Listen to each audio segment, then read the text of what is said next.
Haleluya, puji Tuhan, shalom. Senang bisa berjumpa kembali dengan Bapak Ibu Saudaraku dimanapun saat ini kita berada. Mari kita siapkan hati kita akan memuji menyembah Tuhan kita. Sebelumnya kita tundukkan kepala, kita satu di dalam doa. Bapa di dalam surga, hari ini kami datang menghampiri Engkau Tuhan. Kami datang berterima kasih atas setiap kebaikan Tuhan atas hidup kami. Karena rencana Tuhan selalu yang terbaik atas hidup kami Tuhan. Sebab itu mari Engkau yang beracara di tengah-tengah kami hari ini. Terima kasih Tuhan. Dalam nama Yesus kami siap memberikan pujian kami bagi Engkau. Haleluya. Amin.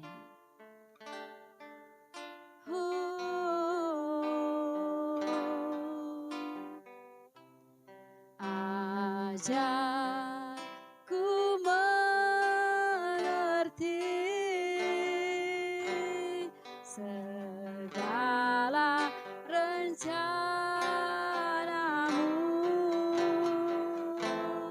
ajar ku berserah hanya padamu.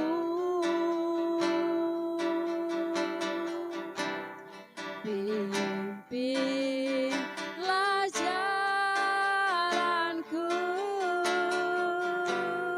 dalam terang firman-Mu,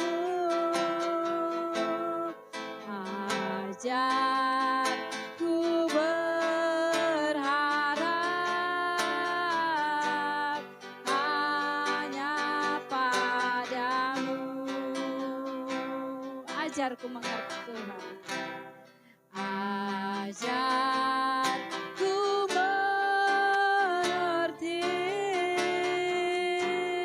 segala rencana-Mu,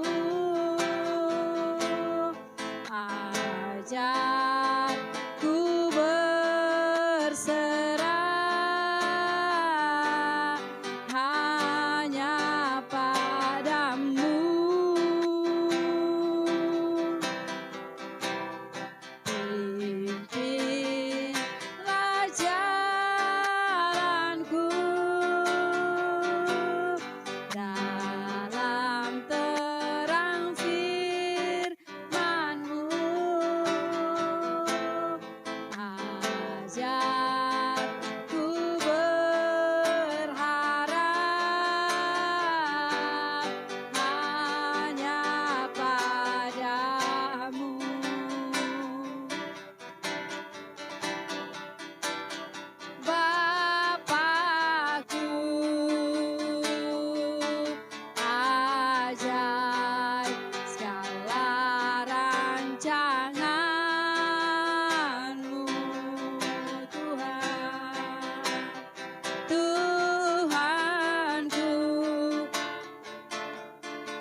terjadilah.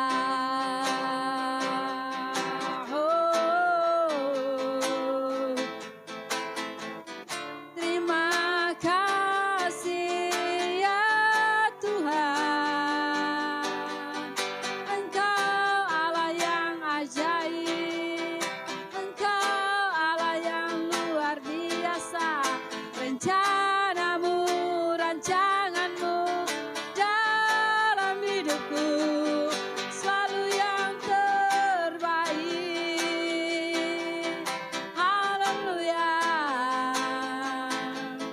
Engkau sanggup mengadakan yang tidak ada menjadi ada.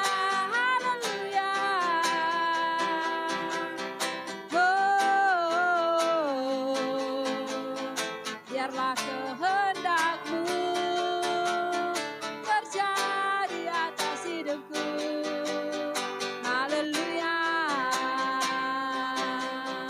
Oh, rencana-Mu,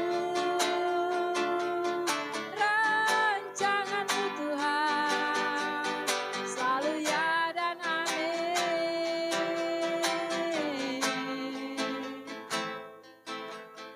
Haleluya. Oh, Tuhan, kami tahu janji-janji Tuhan selalu ya dan amin dalam hidup kami. Terima kasih Tuhan. Kami percaya itu pasti tergenapi dalam hidup ini. Haleluya. Janji-Mu seperti fajar pagi hari yang tiada pernah terlambat bersinar. Cinta-Mu seperti sungai yang mengalir, dan ku tahu betapa dalam kasih-Mu. Janji-Mu Tuhan, janji-Mu seperti fajar pagi hari. Haleluya, yang tiada pernah terlambat bersinar. Cinta-Mu seperti sungai yang mengalir, dan ku tahu betapa dalam kasih-Mu. Mari nyanyikan dengan iman kepada Yesus. Haleluya. Janji-Mu seperti fajar pagi hari, oh, yang tiada pernah terlambat bersinar. Cinta-Mu seperti sungai yang mengalir, dan ku tahu betapa dalam kasih-Mu, dan ku tahu betapa dalam kasih-Mu. Haleluya. Dan ku tahu betapa dalam kasih-Mu.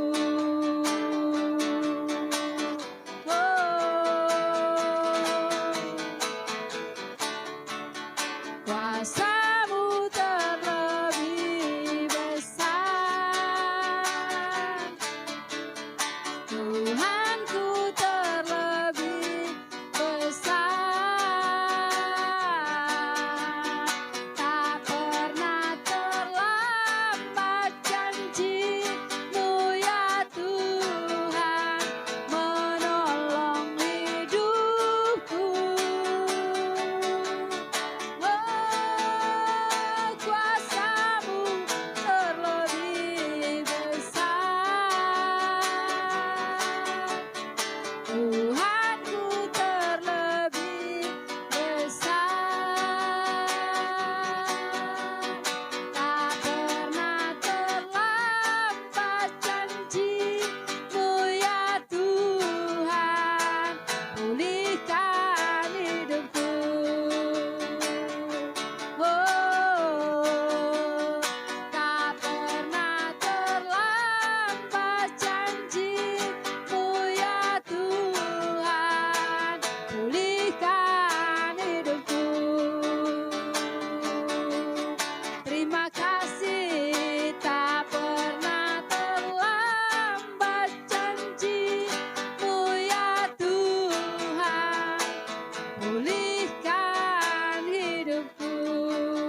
Shalom Bapak Ibu, sebelum kita belajar bersama-sama kebenaran firman Tuhan, mari kita satu di dalam doa. Bapak, kami mengucap syukur buat kebaikan-Mu saat hari ini.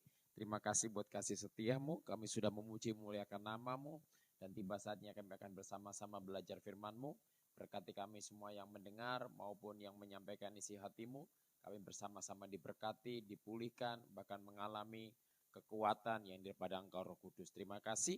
Di dalam nama Tuhan Yesus Kristus kami berdoa mengucap syukur. Haleluya. Amin. Baik, puji nama Tuhan. Shalom Bapak Ibu Saudaraku yang dikasihi Tuhan Yesus Kristus. Saya percaya kita semua berada di dalam anugerah dan kebaikan Tuhan yang luar biasa. Kalau kita boleh ada sampai hari ini, semua karena kekuatan, semua karena kemurahan Tuhan. Baik, kita akan bersama-sama belajar kebenaran firman Tuhan. Saudara, kita akan mengambil firman Tuhan di dalam Injil Lukas 8 ayat yang ke-40 sampai ayat yang ke-40 sampai ayat yang ke-46.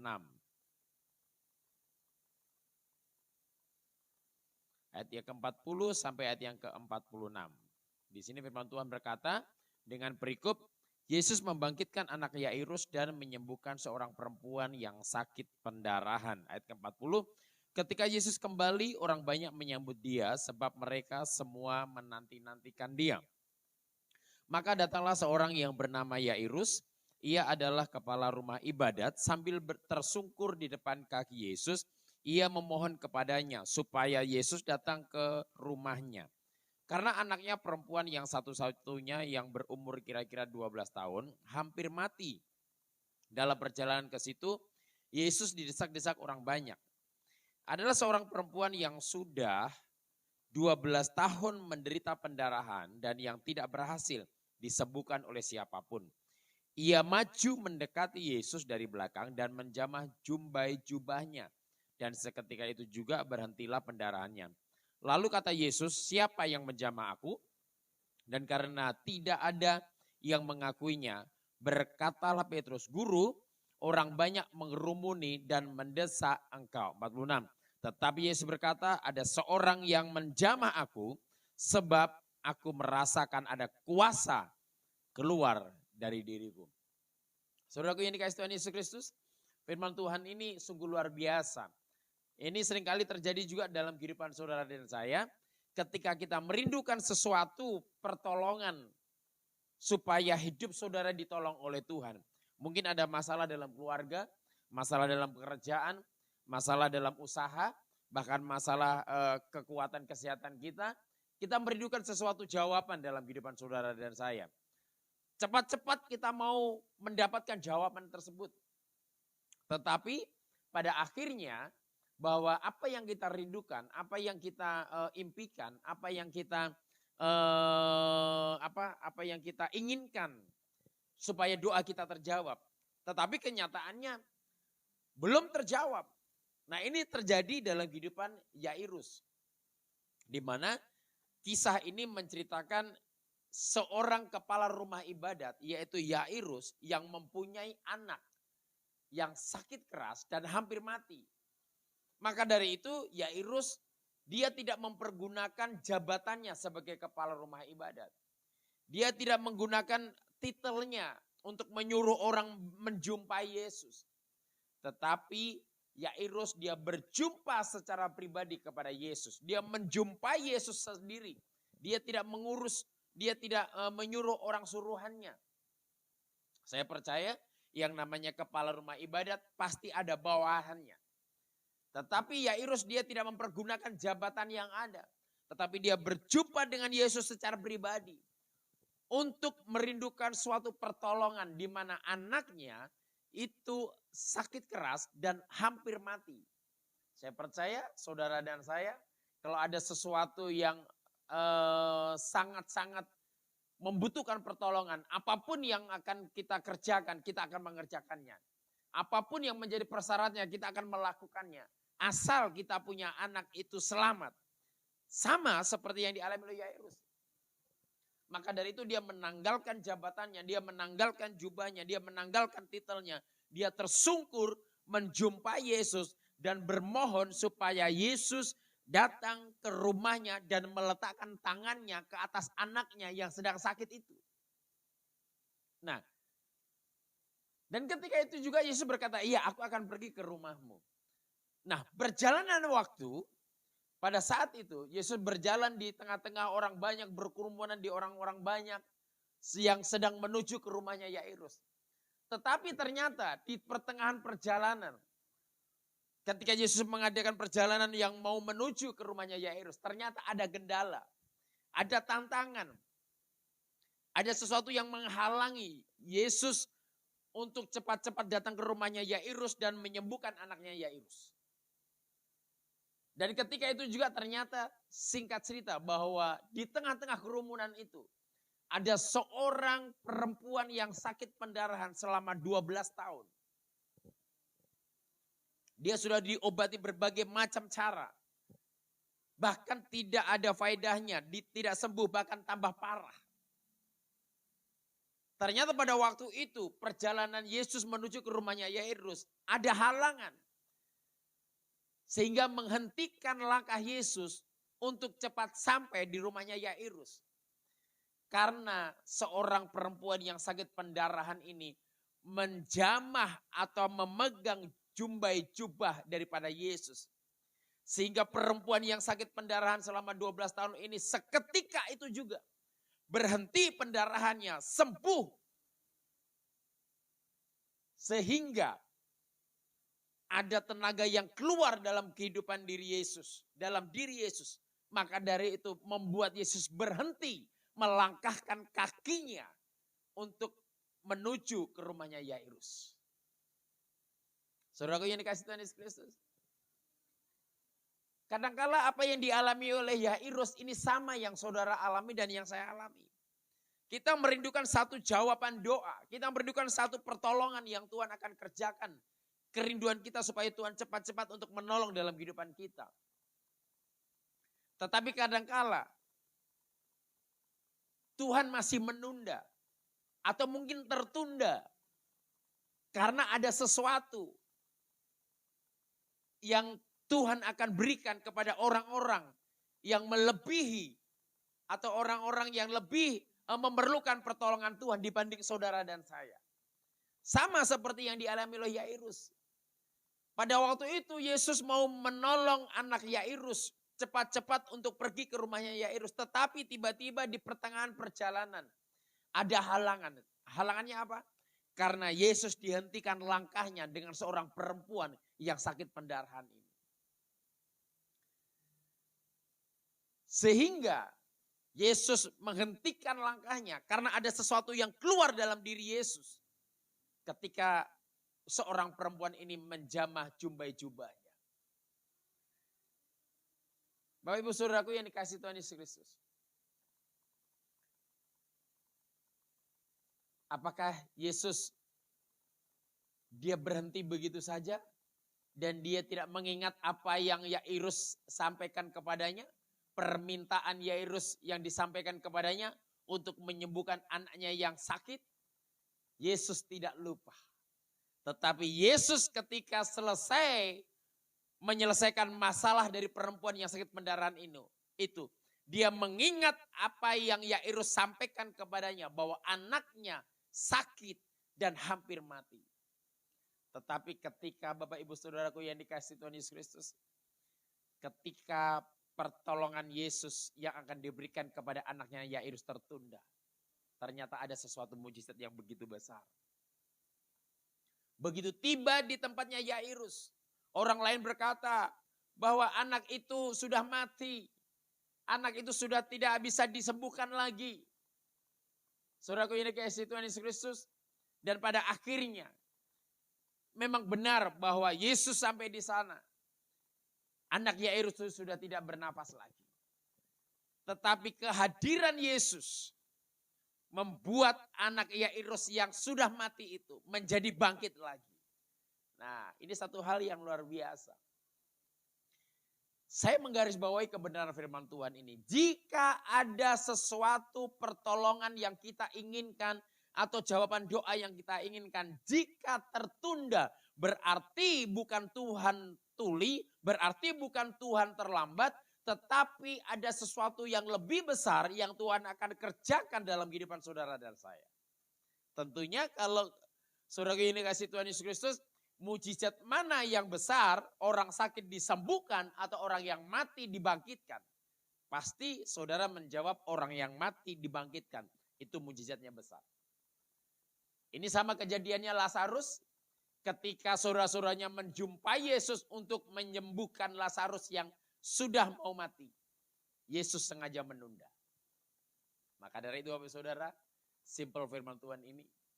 Kalau jawaban doa saudara, jawaban doa saya, kerinduan jawaban doa yang saudara naikkan kepada Tuhan, kalau masih tertunda, berarti ada sesuatu yang besar yang Tuhan akan kerjakan. Jangan pernah kecewa, jangan pernah tawar hati, jangan pernah mungkin saudara dia berkata kenapa Tuhan terlambat menolong. Saudara jangan pernah berkata kenapa Tuhan tidak tolong-tolong. Tuhan tahu tepat pada waktunya. Tuhan tahu waktunya yang tepat buat saudara dan saya. Dan intinya Tuhan tidak akan pernah lupa apa yang saudara doakan, apa yang saudara minta. Seperti yang dialami oleh Yairus. Dia ketika dia menjumpai Yesus, memohon supaya anaknya disembuhkan. Supaya Yesus datang ke rumahnya untuk meletakkan tangannya. Supaya anaknya tidak mati. Dan ketika itu dalam perjalanannya, ternyata ada halangan seorang perempuan yang sakit pendarahan 12 tahun ini.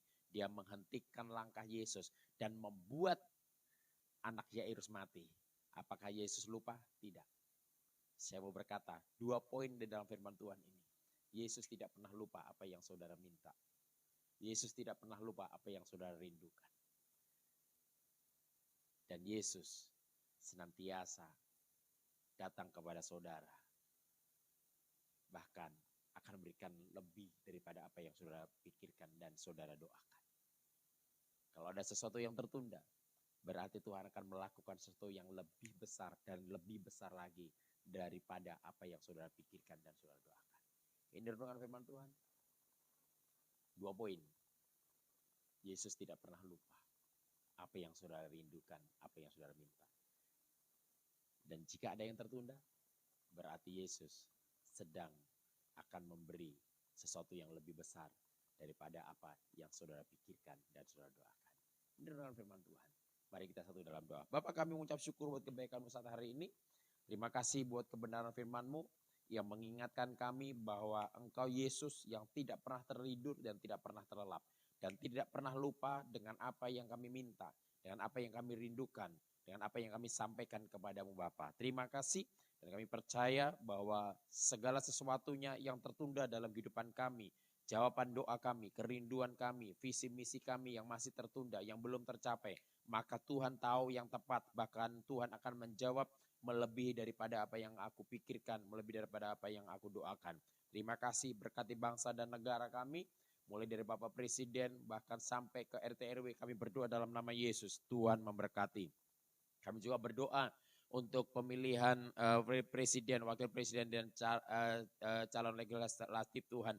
Aku berdoa dalam nama Yesus, keamanan terjadi buat bangsa Indonesia, perekonomian baik buat bangsa Indonesia, mulai dari Sabang sampai Merauke, pusat sampai ke daerah-daerah. Tuhan Yesus memberkati dalam nama Yesus. Tuhan berkati setiap umat-Mu yang menyaksikan program ini Tuhan. Aku berdoa dalam nama Yesus, terima kekuatan, terima kesehatan, terima kelimpahan, bahkan terima mujizat Tuhan hari ini sampai selama-lamanya. Biarlah berkat Abraham, Ishak dan Yakub menyertai buat kita semua. Mulai hari ini sampai Maranatha, Tuhan Yesus datang yang kedua kali. Yang percaya ditolong diberkati Tuhan bersama katakan amin.